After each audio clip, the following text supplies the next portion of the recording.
We are live on CONSULTERVATION, and this week we have a rather interesting conversation with a good friend of our LC, a member of our consult advisory panel and global team, and good friend, as I said already, Dr. Leigh Vallance, CEO of a hospice, changemaker, influencer, and advisor. Dr. Leigh, thank you for joining us on CONSULTERVATION, and thank you for letting me put up a fabulous description of what you do. Is it accurate? I guess it is, yeah. But it's easier for other people to say than for me to say it myself. Well, we are great fans of what you do from an RRC perspective, because being a CEO, I think, of a hospice, I'm trying to be sensitive here a second. I was about to say something callous, but with good intent. Your service is either going to be memorable or it isn't it? It's going to be something that changes somebody's life at a sad moment or helps them get through a really difficult moment. Would that be true? Absolutely. How has the last 18 months been as the CEO of the hospice? It's been incredibly challenging, incredibly interesting, exhausting, rewarding, and it's not over yet. It's not, is it? So current affairs in Britain is all about this 4 weeks extension to June 21st. And it seems as though the public are relatively open to it. Is there any guidance that you can see from inside the hospice movement that is this a really good call, delaying it by 4 weeks?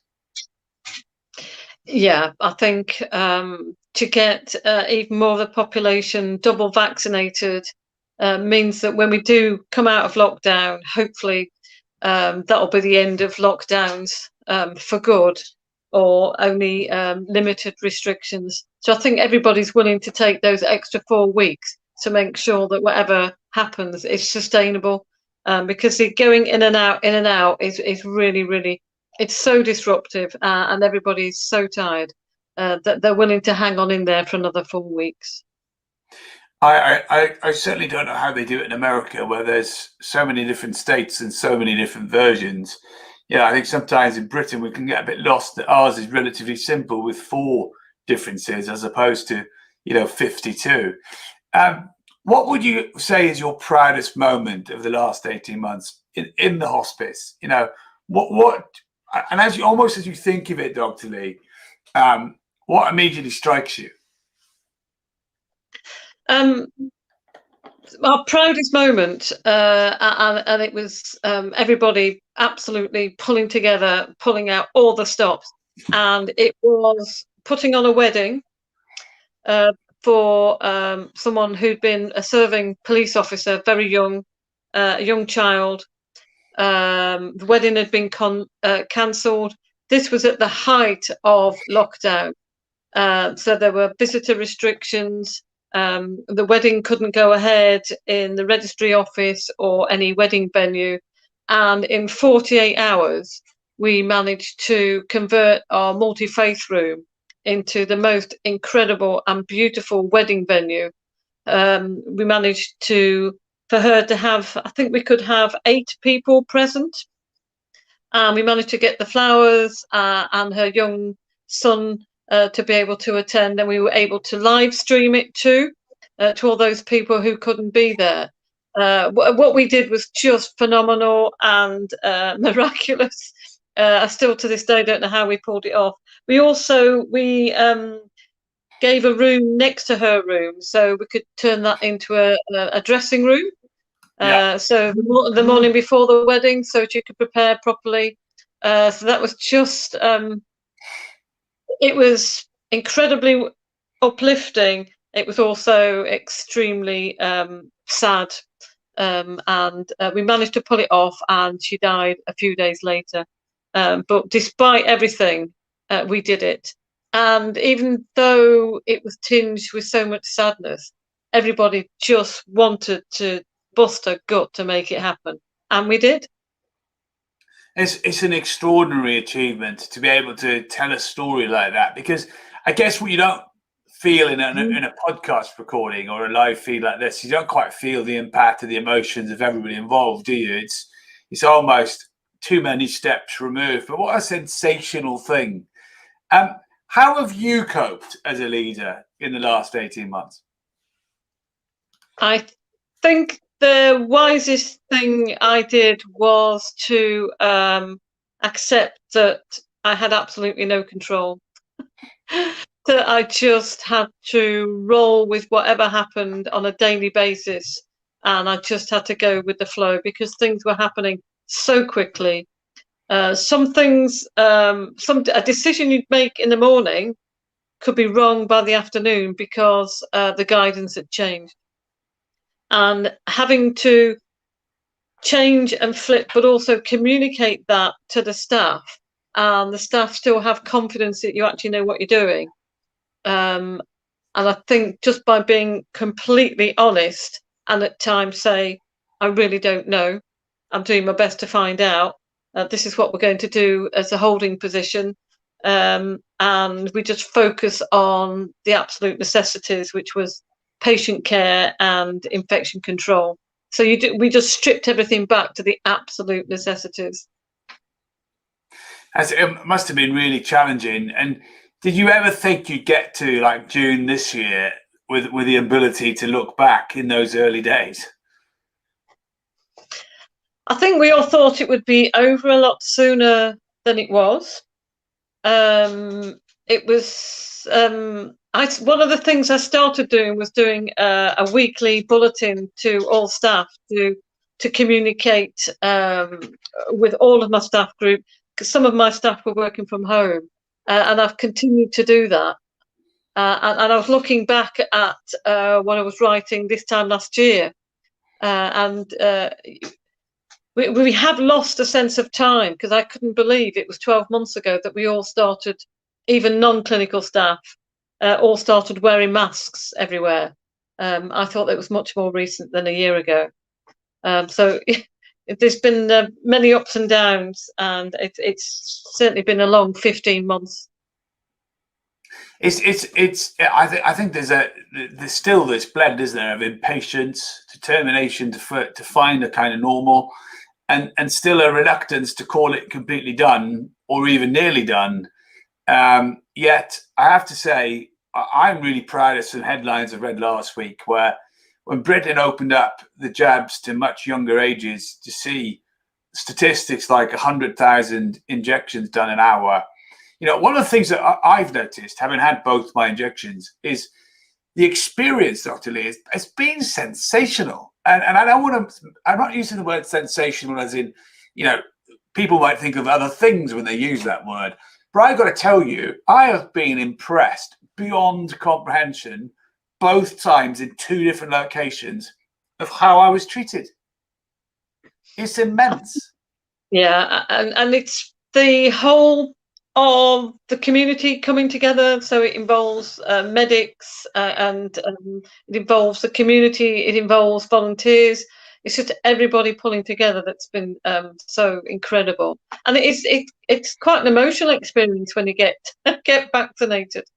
It's a very positive vibe that's going on, and people are just pushing and pushing to see us through. It's amazing. And I love the fact that there are volunteers in these places giving up their time, have been trained to do this, often working for free, as part of the cause. And I suppose a lot of the time you can be quite jealous of having that cause. And I love the fact that they are. Now, you might have noticed, Dr. Leigh, we are in season 2. We are currently having a little bit of a look at the month of June. And this week we are almost, in fact, we are, aren't we, today? Right plumb in the center of the month. And as we roll towards July, we are rolling towards the second half of the year. And when Scotland played football yesterday, our second half wasn't long enough.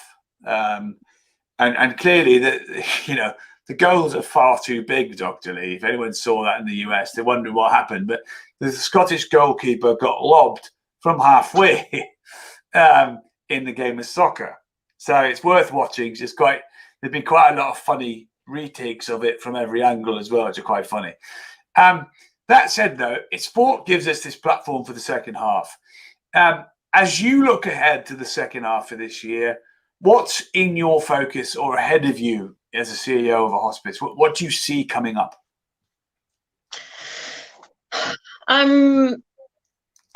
Workforce pressures and tackling them, not only for my hospice but across the health and social care sector. So addressing those workforce gaps, that's a real challenge. Also, really bedding in some of the gains. There have been some COVID gains. So we will continue with a hybrid of those that can work from home, mixing up working from home and being on site. Also, we'll be doing far more using technology for meetings and governance and training. So there are some things that have worked well, and I think we'd always had them on the agenda, but obviously COVID made us do those things at pace. And I think it's learning that actually, why did it take us so long? Why did it take a global pandemic to push us to do something that in the end was worked quite well and was nowhere near as difficult as everybody thought it might be? So I think there's definitely some learning to be done there. That just don't hold back, just go for it and do things. Let's explore that. Let's explore your question though, because I wanted it was so clear. I wanted to capture it. Why does it take us all so long to do things? It's a really good question. What do you think it is, actually? Let's zone in on that for a second or so. What do you think it is? I think sometimes it's fear that you can't bring your staff along with you. I think in the pandemic you had a really good excuse to say we're doing it. We're just doing it because we have to do it. We have no alternative, and we're all going to learn how to use it. And it gave us just gave us that excuse and justification. So I think often it's around bringing your staff team along with you, and change isn't easy for some people, and we just did so much change. Although I have to say, there is a little bit of it's not just physical; it's psychological fatigue, and I think also change fatigue is creeping in. It's because you have that level of adrenaline or level of protection or emotional roller coaster with it. So you're either going to get the high because it worked or the low because it's difficult. And it might not be difficult. Let's not put words into people's minds, but I think when there's a lot of it, you are right. It can become a little bit like that. What else do you have coming up over the next 6 months, or do you see happening?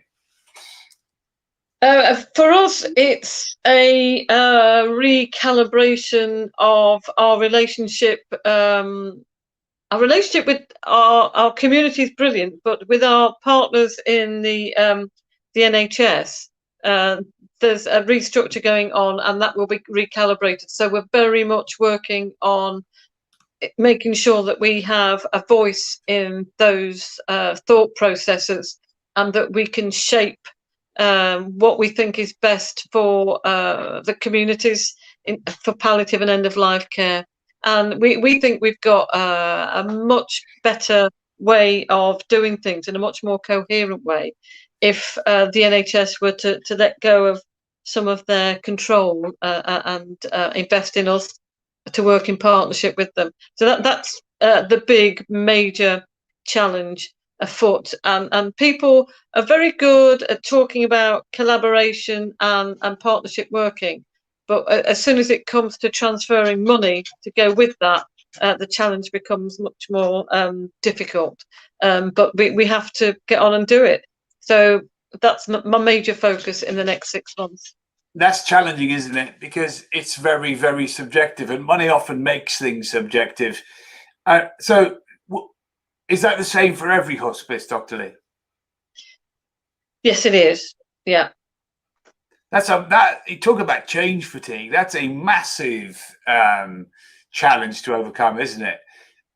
Because it's not necessarily unknown, but it certainly would be uncertain, I would imagine. Yes, it's very.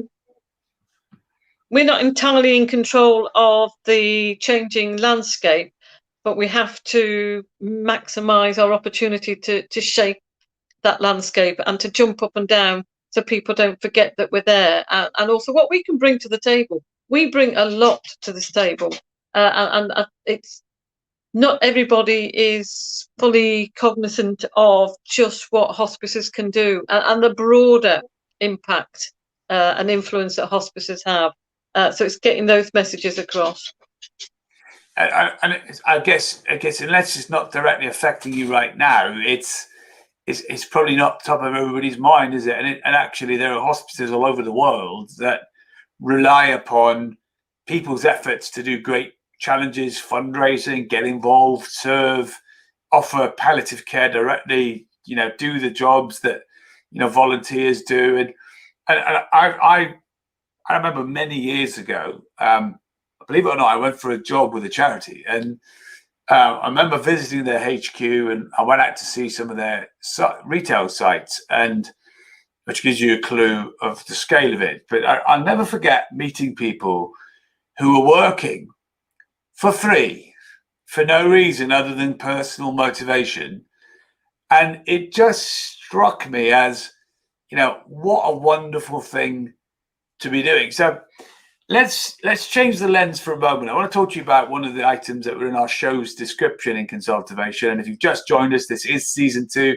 Dr. Leigh Vallance, who's a CEO, hospice, changemaker, influencer, and advisor, has joined me today for a very intimate episode of Consultervation as we look back at the last 18 months, particularly from the perspective of what Dr. Leigh does.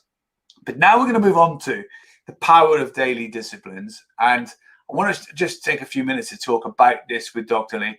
First of all, do you think they're important, Dr. Leigh, daily disciplines? Absolutely. And therefore, I'm going to ask you, it says it on the telly, why? Why do you think that?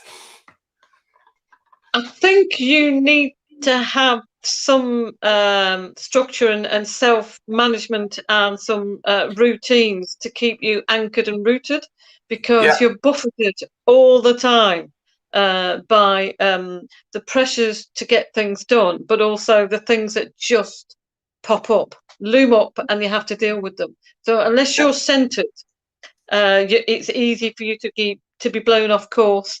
So those daily routines help to ground you and center you.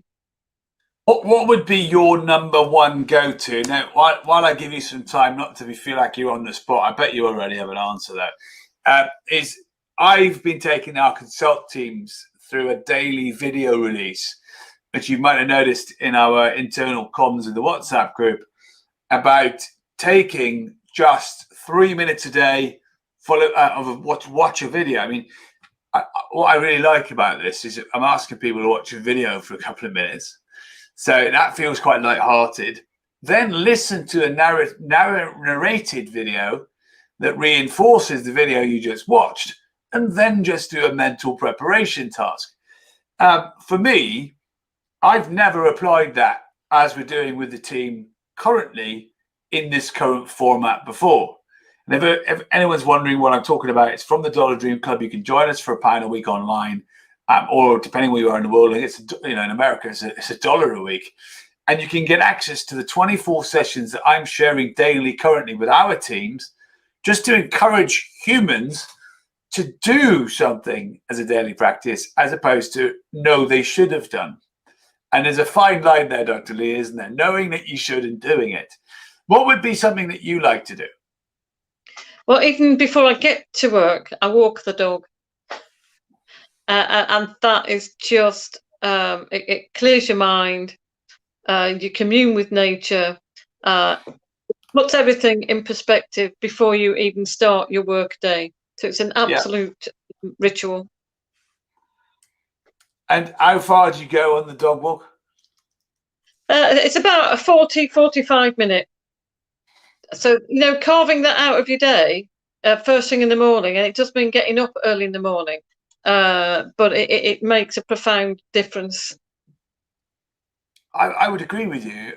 And I remember once watching this lady who was a neuroscientist who did a video for us for Firestarter, Nancy. And Nancy said, when you're mentally preparing yourself or learning something, worst case, talk to your dog about it. Unlike humans, sometimes the dog at least will look at you. If it is your dog too, they will definitely look at you and show perhaps sometimes an even greater interest than those that maybe should have more of a greater interest. But I think that's an important time. Also, it gets you. Is it one of the first things you do? Yes. Did you know? And Debbie will tell you the name about this lady, a lady called Davinia, a friend of Rebecca Hartley's, who's just written a book about changing your life through biohacking and lots of other things. Her and another guy called Ben Goinfield, one of my favorite personal books for physical self-improvement, talk about the importance that once you wake up and it's time to get up and you've launched, you're out of bed, right? That one of the most important things you can do as fast as possible is go outside, breathe in fresh air, and look at the blue skies, even if there aren't any. If you're in Britain, look at the grey sky. It's the same thing because the blue sky is above the grey sky, right? So it's letting the rays of light communicate with your brain so that your brain realizes you are fully awake and your body responds accordingly. So going for a dog walk, as we call it, or a walk the dog, depending where you are in the world, is a really clever thing to do. It's so simple, yet you open yourself up to those things in the process. And are there any other daily disciplines you might personally do? I think I always just double check what my schedule is and take the temperature of what's going on at the hospice. Do I need to reprioritize?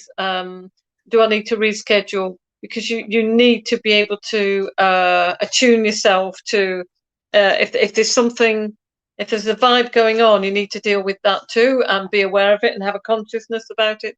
So I always manage to take a kind of temperature check of what the status is, where people are at, as well as looking at my schedule for the day. How many people do you think go into the space of, I'll just get through it all? I guess it's a temptation for people, but it's not efficient. And often you'll realize that actually some things either can wait or perhaps are not anywhere near as important as you think they are. Yeah. Well, I think you're absolutely right. And there's a couple of other things that we find in our RLC work, particularly, that people allow time to expand to fill space that's afforded in your diary. And, sometimes meetings form when it could just be a 3-minute conversation, or a meeting is filled with, one-to-one chats that are items on an agenda that affect 1 or 2 people out of a group of 10. And again, 7 of those people could be released to get on with what they'd rather be doing. So I think we can be very guilty of letting time expand like that. And I think that the secret's to flip it and do the opposite and to take control of time. From my perspective, daily disciplines mentally I would go as far to say they are essential. And if you're tired, forlorn, fatigued, emotionally weary, forgetting / missing out that mental preparation, I think it's an expensive error. And eventually, hopefully you've not experienced this very often, but if you don't take care of things, your body will say no. So that mental discipline, daily discipline, I think is super essential. And if there's only one thing that, linking back to June, we ask our listeners or viewers to think about, is can you do that better going into July? I know I'm going to. So I want to ask you, what would be your top 3 leadership tips you've learned over the years that you find yourself doing the most? I think reflecting, always taking some time just to reflect on your thought processes, absolutely keeping your finger on the pulse. I think that's I'm going to move that one to the top. Making sure you've got your finger on the pulse, and not just inward within your own organisation, but outwardly as well. You need to know what's going on, both in your immediate world, but in the wider world, because those things are critical to understand where everybody's at and what's happening. And you need to. Our world is based on relationships, and if you don't have an understanding of what's going on in people's lives, then it's very hard to build those empathetic relationships. You really need to have an understanding of what challenges and pressures are going on in other people's lives, and once you've shown that and built that trust, you get so much more positive and rewarding relationships out of people. And that's everything that a hospice is built on, is those relationships. So that was two. I've got to think of a third one. I think it's having a very, very, very clear strategy and purpose. Know what it is, where you're going, what you're doing, why you're doing it, and being able to constantly bring things back into that focus, and not allowing the challenges to knock you off course. That's a great show. That's actually number 4. I'd given you the benefit of the doubt. I didn't want to tell you, but number 3, you emphasize relationships so much. I think it's a tip in its own right. I have to tell you, kudos though, because if you work for a corporate company, and it doesn't matter how senior you are, how often do you meet corporate loyal executives who haven't got a network outside of their own business? And I love that point you made about an inward and outward perspective. But this last one, definitely a very clear strategy. We recommend at RLC a clear process to go with your strategy, as well as definitely bring things back to your purpose. And even in the most minuscule meetings, connect things to the why. Because that's a bit I think we often miss. You can have a general meeting about something, but nobody's thinking, how does this connect back up to the why of our business? And if you did, you could transform your communications quite easily. So I think there's a really, really great advice. Now, because there's the two of us, I'm going to afford you a luxury in consultation. We don't normally do this. But is there anything you'd like to ask me? I'll give you a second to think about it while I just remind our listeners of what we've been talking about today. I'm talking to Dr. Leigh Vallance, CEO, influencer advisor, and an extension of our RLC advisory team around the world. We are in season 2 of Consultervations. We are still talking about June. Today, we put some focus into daily disciplines. Dr. Leigh's been sharing with us some of the experiences running a hospice in the last 18 months and some of her own tips today of how to lead and manage an organization. So, Dr. Leigh, is there anything you'd like to ask me today? Yeah, what's your top daily discipline? That's a really good question. Mine is mental preparation without fail, linked to disciplined exercise. So, and how to get the most out of that is I've learned through a busy schedule, the more you combine together, the more you'll achieve. And I remember hearing years ago about an idea of doing this. And therefore, when I cycle, I listen to books. I listen to books to be professionally more prepared. If I'm professionally more prepared, I'm more impactful with my purpose. And all I did was go for a cycle ride. So it's actually blending together a couple of things as opposed to doing a singular thing. And what's great is if Debbie was here, she'd tell me you can't actually multitask, Dave. So I'm not actually multitasking or even claiming that at the moment, but it's using something that you enjoy doing, like you walking the dog, for mental preparation intentionally, and doing something else while you're at it, like listening to something that inspires you. Do I get a bonus joke question? Of course you can. What is it with Scottish goalkeepers? Well, I think the best 2 goalkeepers in Scotland aren't playing for Scotland at the moment is the challenge. David Marshall, the Scottish goalkeeper, everyone in America is about to switch off, actually was instrumental in the penalty shootout to get Scotland to the tournament. So does he deserve to play the first game? 100%. But I don't think he's the Scottish #1 goalkeeper. That's the challenge. The best goalkeeper in Scotland this season was clearly the Rangers goalie, who single-handedly defeated Celtic, who played really well, right? And saved every shot Celtic threw at him in a really big match. But it is what it is. I've had some really interesting camaraderie with some of our English children, giving me a hard time over the fact that we lost. But you know what's really funny, Dr. Leigh, is they're remiss of the fact that nobody up here expected us to get out of the group stage. We just wanted to play England, which is happening on Friday the 18th of June. So, it's a shame that game wasn't first, But at least we've got over our stage fright in the process. And it's not the goalie's fault, really. Is it? You could arguably say it is, but it was funny. And we can claim, and I'd love to know what you think about this, we can claim, Dr. Leigh, potentially, we were directly involved in the best goal in the tournament. Yeah, possibly, quite possibly. So when they do a summary video, we are going to be in it. What I was disappointed in, Dr. Leigh, is that the Man United players didn't turn up. Anyway, that's a whole other story. So, Dr. Leigh, any final thoughts today in Consultervation about leadership right now that you'd like to just leave anybody listening to think about?